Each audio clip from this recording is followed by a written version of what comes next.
Hi guys, welcome sa lesson 2. Before I start sa lesson 2, I would just like to answer some questions of my good friends na tinatanong nila, why am I doing this? So, doon sa hindi ko na-replyan, pero nag-leave ako ng message sa inyo na sa next video, I will answer your question para magkaroon naman ng ibang content yung video ko. Yes, we are all aware na andito tayo sa situation which is COVID-19 still headlines ng ating mga news and syempre sa ating mga sarili. Well, ito yung bagay na naisip ko, how can I contribute to society is by sharing my skill and sabihin na natin talent sa paggagawa ng ganito using Revit. So, yun yung isa sa bagay na nagtulak para gawin ko yung mga YouTube tutorial videos for the community rin.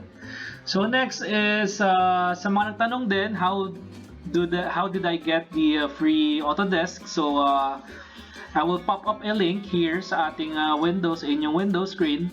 So ayan, click nyo lang yung link. I created a tutorial on how to get a Revit or any Autodesk product na interested kayo matutunan sa Autodesk student site mismo. And then, so, yun.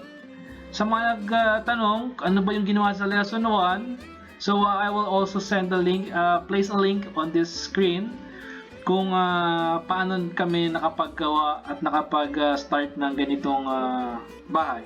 Well, sa nagtanong, sabi nila 30 minutes bago makapagawa. Well, kung hindi ako nagsasalita or dire-diretso tayo sa paggagawa, using Revit, you can make a floor plan with simple perspective under 10 minutes. Well, ulitin ko, single floor pa lang tayo. So, we'll also make tutorials sa paggagawa ng floor plan and perspective pag may second floor na. So, okay. So, lesson 2. Lesson 2 will teach you how to make a simple electrical plan. So, I'm an electrical engineering. So, tuturuan ko kayo kung paano maggawa ng electrical plan dito sa lesson 2. So, maybe sa next video, we'll teach you na sa paggagawa ng details, paglalagay ng ating mga shower rooms or toilet, and then sama-sama na dun siguro yung paggagawa ng render and sheet. So now, tingnan natin kung kakaya sa time. So, okay, so enough of that. So moving on, so dito tayo natapos from our lesson 1 yesterday. So now, wala pa tayong kisame. So as you can see, sa ating 3D view or sa ating perspective view na wala pang kisame. So, paano ba tayo magagawa ng kisame or ceiling? So, by using this tool sa architecture, by creating ceiling, let's click that. Now, sa ating property box, mapapansin nyo there are 3 ceiling components na available. So, the plain one and the other 2 is with grid. So for this, we'll be using the grid para makita nyo siya sa ating ceiling plan. So now, once na tinapat nyo yung cursor nyo doon sa ating area, mapapansin nyo there are red boxes na nag-a-appear sa boundaries of each room. So meron si Autodesk Revit na capability na matrace niya kung ano yung mga room boundaries ng ating project. So now, sa ating ding properties section, makikita nyo dyan kung gaano kataas yung ceiling from ground floor. So you'll see 2.6, so there will be a 400 mm allowance para magkaroon tayo ng headroom from roof to ceiling. So I think that's enough for our ceiling allowances para maglagay tayo ng lights and magayos ng ating mga electrical lines. So now, let's create ceilings here. Now, you'll see a warning box na sabi nila, none of the created elements are visible in floor plan. So now, if you want to view that, you have to go to the ceiling plan sa ating ground floor. Okay, so now, nakita niyo yung ginawa natin na ceiling is doon sa master's bedroom na comfort room. With this, nakikita rin natin yung roof. So let's hide this by clicking it. And let's use the hide view. Let's hide the elements para yung ceiling plan na yung makikita natin. Now, back with our ceiling plan. 600 by 600 grid. So let's create ceilings. Okay, so now we have ceiling dun sa ating project. And then, bakit grid yung pinili ko? It's because pag naglalagay ako ng ilaw, gusto ko nakikita ko kung pantay-pantay siya and nag-i-snap yung item. So let's go to systems. Again, hindi ako gumagamit ng component tool pag naglalagay ako ng lights. Kasi gusto ko siyang gawin as a makagbuo ko ng system para makapaglagay ako ng wiring automatically by Revit. So let's go with lighting fixture now. Magpa-pop off na no lighting fixture family is loaded in the project. Would you like to load now? Sabihin lang natin yes. But again, please install the Revit with libraries. Yes, medyo malaki siya, pero doon natin magagamit ng actually medyo malaki siya, pero talagang magagamit natin lahat ng kasama ng libraries. Medyo malaki talaga yung file. So around, I double check it, it's around 30 gig. So install natin kasi magagamit natin yon. So let's go to lighting. Now, there's two options kung anong gusto nyong gawin. It's either MEP or architectural. So nasa architectural tayo. So let's use architectural. Then click on internal lights. So makikita nyo ngayon dyan, there are plenty of lights to choose kung ano yung ilalagay ko. There are floor lamps, there are pendant lights, box light, at kung ano-ano pang mga ilaw yun nandyan. So ang wala dito is chandeliers. So yung mga chandelier, you can download it sa Revit City. Well, I will also make a video for that kung paano natin makukuha yung mga files na yon. That is also for free. So by just supporting the page ng Revit City, we could get free libraries or components sa ating project. So I'll choose these two lights, and then gusto ko ng isang circle light. Okay. And ceiling linear box. Okay, yun yan. Let's pick a ceiling. So I'll be picking two ceiling light, round and one is linear. So para now, mapapansin nyo, andito na yung dalawa nating ilaw. There are also a lot of choices sa ating property section kung ilang watts, kung ilang volts ilalagay natin. So let's use a 120 volt na ceiling light. So we'll use round light para sa ating comfort room now. Okay, so let's place it there. Another one here. Let's place 4 circular lights. Again, kung mapapansin nyo, nagkakaroon tayo ng details kung ano ba yung mga nilalagay natin. So, kung mapapansin nyo, once na kinilik mo yung item, nakalagay na dyan ilan siyang volt ampere. So, kung anong voltage niya. So, sa dwelling unit. So, yeah. Then, sa ating salas, or ating living area, sorry, lagay din tayo. So, back tayo sa lighting fixture. Ceiling. Let's make this. Kunin natin medyo maliwanag tong area na to. For the kitchen and the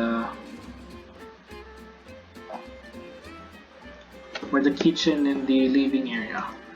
Let's So, let's install some accent lights na mayroong circular dito sa ating area. 1, 2, 3. Okay.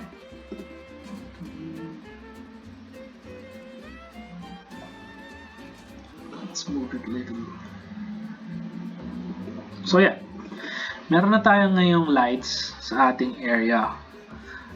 Kumpletuhin ko na lang pala. So, kuhan din natin yung ating mga bedrooms.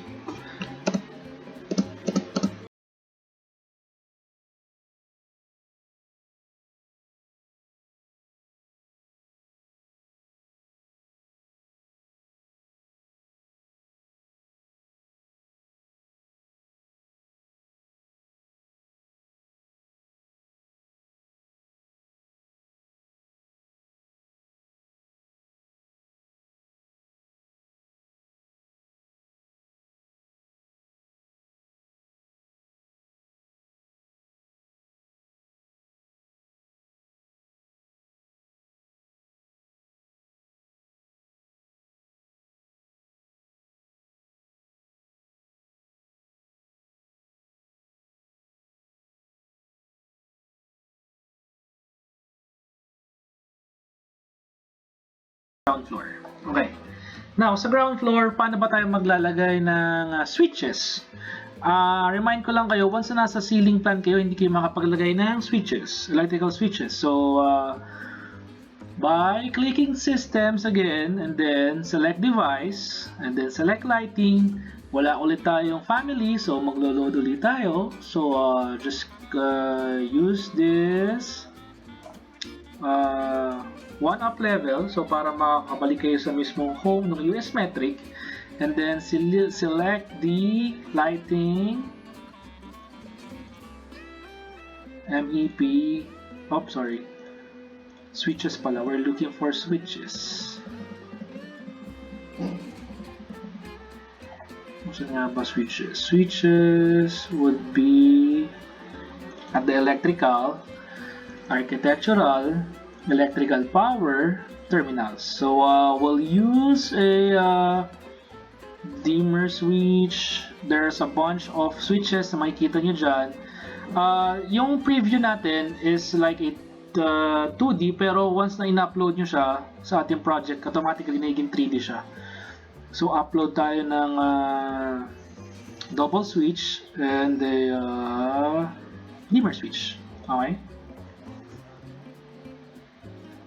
Tayo. Some of all the family slots can be loaded to most family with other lighting devices. So what do you want? Oh! Why? So let's choose MEP terminals. Lighting switches. Oh! Yeah. Kasi nasa systems pala tayo. Sorry, I have a mistake. Pag systems tayo, ang hahanapin niya lagi is MEP. So, ang intindihin ni Revit, you will create an electrical plan. So, let's go to the MEP section. And then, let's use the lighting switches sa MEP section. Then, once in-upload natin siya, ayun na. Makikita niyo na ngayon yung switch natin. So, sa MEP switch, sa MEP section, makikita nyo, andyan na lahat nung kailangan yung switch para sa ating plan. So let's use a single pole switch para sa ating mga switches. So, ano ba yung mga gusto natin? Siyempre, pagpasok natin ng bahay, gusto natin nandun agad yung switch ng ilaw. And then, pansinin din natin sa ating mga rooms, nakatabi lagi ng pintuan yung ating mga switches. So, let's place switches sa tabi ng ating mga pintuan. Okay. Let's place one here for our kitchen switch. Oops, meron nga pala tayo dyan. Okay. Sorry. So, now, switches, single pole. Lagay tayo dito sa ating comfort room. Okay. Now, so basically, halos kumpleto na natin yung switches natin. And then dahil nasa ground floor na rin tayo, gawa na rin tayo ng ating mga saksakan or outlets. So electrical fixture, make sure nasa MEP tayo, and then terminals. Then let's use a simplex. Wait, I'll go with the list para madali. Let's use a receptacle 220. Okay, so kakaroon na tayo ngayon dyan ng mga outlets. So let's put outlets here. Dalawa. And let's make it 3. Then let's make it 3 outlets here. Let's put some outlets on our living area and the kitchen. Okay. So now, meron na tayo ngayong mga outlet.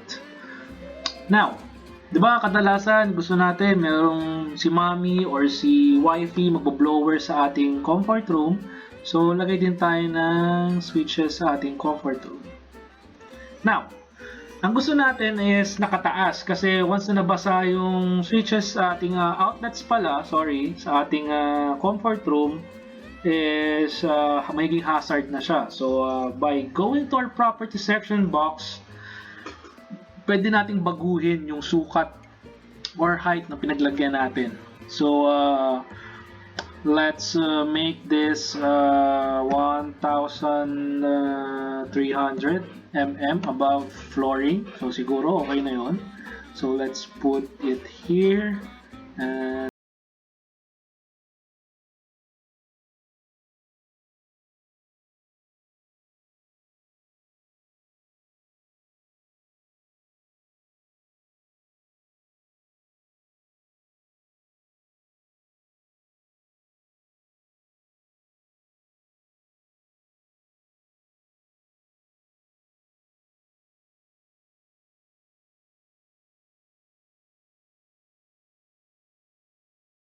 one meter above the floor, okay na siguro yun. Sa halos kapantay na siya ng isang basic na lababo with vanity mirror. So, yeah. So, we have lighting outlet and lighting systems and switches sa ating project. So, now, paano ko, Marco, gagawa ng lighting plan or outlet plan sa aking project? So, first, ano ba yung kailangan natin para magawa yan? Gawa muna tayo ng ating panel box or panel board, sorry. So, by choosing MEP again, let's go to distribution and choose a lighting panel board MCV, and I will not choose the surface. Surface nga ba? Yeah, surface nga ba yun? Let's choose this too, MCB. Pagka yung surface, and then I'll pick the 200 ampere, nakaangat siya, right? So, ayaw natin sa design natin na merong nakaangat, so ibaon natin siya sa pader. So, let's place our panel board here sa ating kitchen area, because one of my greatest professor told me at lagi ko natatandaan, ang panel board ilagay sa kusina. Why? Because nandoon ang ating most high load, high capacity o kung ano man electrical equipment na ilalagay sa bahay. Now, paano ngayon tayo magagawa ng wires? Siyempre, nasa ground floor tayo, ayaw natin na magiging makalat pa naglagay tayo ng mga appliances and components sa ating floor. We have to duplicate this view. Oops, sorry. Sa ceiling plan pala ako nag-duplicate. Sa floor plan. So, we have to duplicate this. And click on duplicate. And then, rename this as electrical outlet plan ground floor. So, now, I have two views. Okay? So, bakit ko dinuplicate? Papakita ko sa inyo kung bakit ko dinuplicate dito sa ating lesson. So, extend ko lang ito.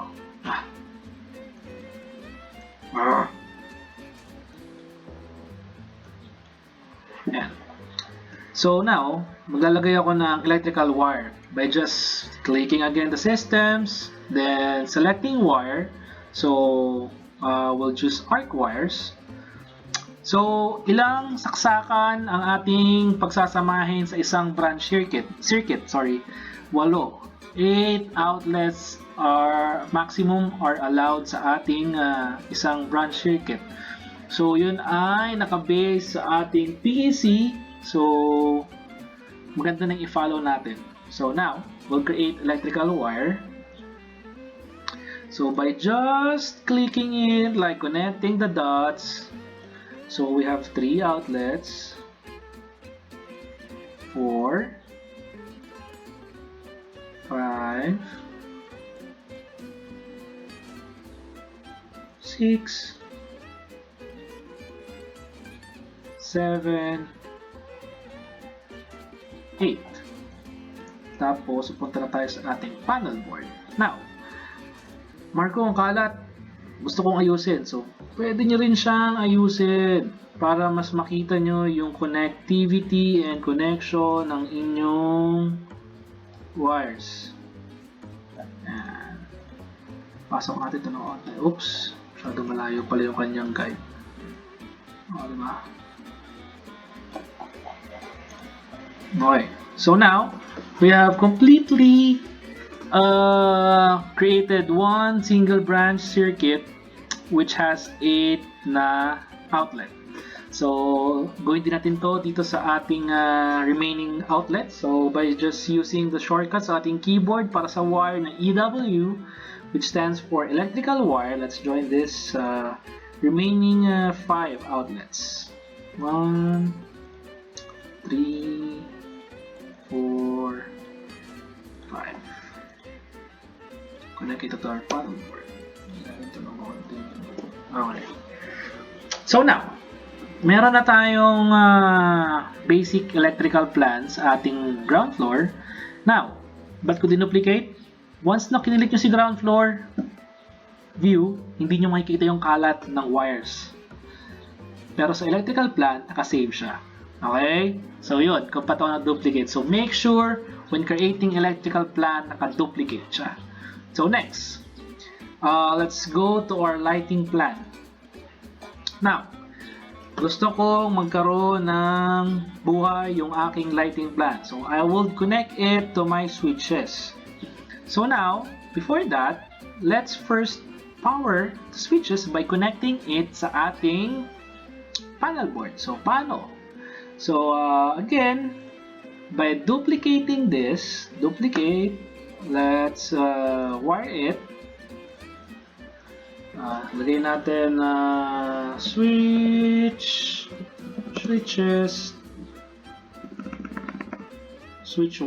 wiring system of switches. Okay. So ang i-wire naman natin dito is yung switches. So by joining this tree, 1, 2, 3,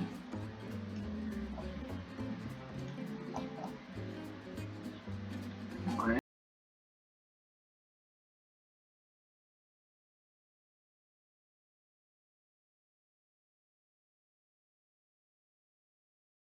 Meron tayong 2-branch circuit of our lighting system. So balik tayo sa ating lighting plan. So now, na-wire na natin yung switches natin papunta sa ating panel board. So we have a total 4 branch circuit ng ating panel board. So now, paano ito ipapower dun sa ating mga switch? So by simply, unahin natin yung pinaka-simple. So let's begin with this comfort room. By clicking those lights na naka-installed, so make sure naka-press kayo sa control key nyo to add those 4 together. Now, ulitin ko once na kinilik ko to, pansinin nyo yung tool section natin dito. Pansinin nyo to So, once na kinilik ko siya, mapapansin nyo there would be switch and power section na lalabas. So, let's click all of them together. Now, once na na-click nyo yun, click on the switch, select switch, go to ground floor, and then click the switch, and then edit system.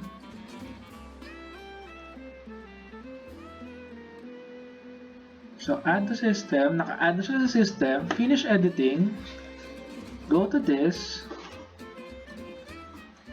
and then once na hinit niyo yung tab button nyo, it would show kung saan na siya naka-link na switch yung ating system. Okay, so ganun lang kasimple yung paggagawa. So ulitin ko ulit. Let's go to our ceiling plan. Gawin naman natin, i-power natin itong mga lights ng ating common bedroom or what do you call this, bedroom number 2. So let's click all the switches, join them together as one, and then click on switch, select switch, go to ground floor, select the switch, and then edit system, finish editing system, go to your ceiling plan, hit on tab. So makikita nyo, automatically nandun na siya naka-join sa switch na yon na naka-located sa ating ground floor. So yun, that's how we create a simple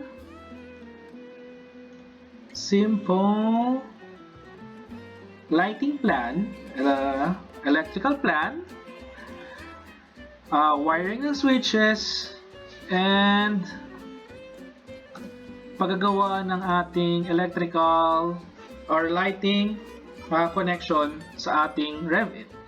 So yun, meron tayong floor plan with lightings, electrical outlets pala with switches, meron na tayong ceiling, and meron na tayong lighting systems na naka-connect sa ating switches, which can be showed by using this tools sa ating Revit. So yun guys, so sa next video we'll start teaching you how to make a two-floor system na merong stairs. So maglalagay na tayo ng stairs. Paano ba yung gusto ko? Stairs naman, and then medyo lalakihan natin yung area. Maybe I'll make it a 200 square meter na bahay para mas madami tayong malaro. And then by this week, matapos natin siguro until rendering. So pakita ko sa inyo hanggang rendering kung paano tayo magre-render at kung paano natin siya i-present sa ating sheets. So yun. So please do subscribe and thank you for watching. And kung may gusto kayong sharean, please feel free to share my videos. And then ano pa ba? Yun.